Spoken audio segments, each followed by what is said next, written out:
প্রায় ৭ বছর পর উত্তর কোরিয়া সফরে গিয়ে দেশটির সর্বোচ্চ নেতা কিম জং উনের সঙ্গে বৈঠকে বাণিজ্য, কৃষি, অবকাঠামো, বিজ্ঞান প্রযুক্তি ও স্বাস্থ্য খাতে সহযোগিতা বাড়ানোর পাশাপাশি কৌশলগত সমন্বয়, সামরিক, কূটনৈতিক ও আইন শৃঙ্খলা বাহিনীর মধ্যে যোগাযোগ জোরদারের প্রস্তাব দেন চীনা প্রেসিডেন্ট শি জিনপিং। ফলে এই সফরে দুই দেশের সম্পর্ককে শুধু রাজনৈতিক নয়, বহুমাত্রিক অংশীদারত্বের রূপ দেওয়ার বার্তাই স্পষ্ট হয়েছে।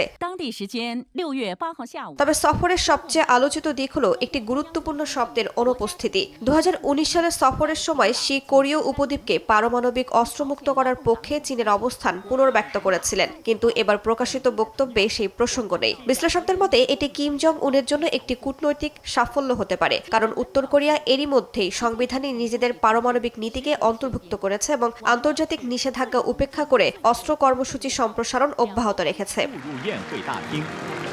এই সফর এমন এক সময়ে হলো যখন চীন ও যুক্তরাষ্ট্রের মধ্যে কৌশলগত প্রতিযোগিতা আরও তীব্র হয়েছে এবং উত্তর কোরিয়া রাশিয়ার সঙ্গে সম্পর্ক উল্লেখযোগ্যভাবে জোরদার করেছে। ইউক্রেন যুদ্ধে মস্কোকে সহায়তা দিতে সেনা ও অস্ত্র পাঠিয়েছে পিয়ংইয়ং। আর 2024 সালে কিম জং উন ও ভ্লাদিমির পুতিন পারস্পরিক প্রতিরক্ষা চুক্তিও স্বাক্ষর করেন। এমন বাস্তবতায় শীর্ষ সফরকে অনেকেই বেইজিংয়ের পক্ষ থেকে পিয়ংইয়ংকে আবারও নিজেদের প্রভাব বলয়ের কেন্দ্রে ফিরিয়ে আনার চেষ্টা হিসেবে দেখছেন।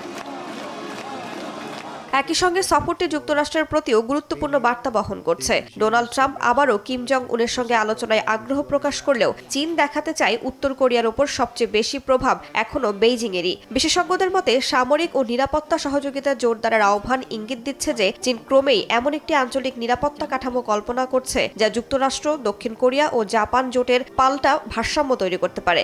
একই সঙ্গে উত্তর কোরিয়া যেন এমন কোনো পদক্ষেপ না নেয় যা পুরো অঞ্চলের স্থিতিশীলতাকে ঝুঁকির মুখে ফেলে, সেটিও নিশ্চিত করতে চায় বেইজিং। রাইসা জান্নাত, সময় সংবাদ।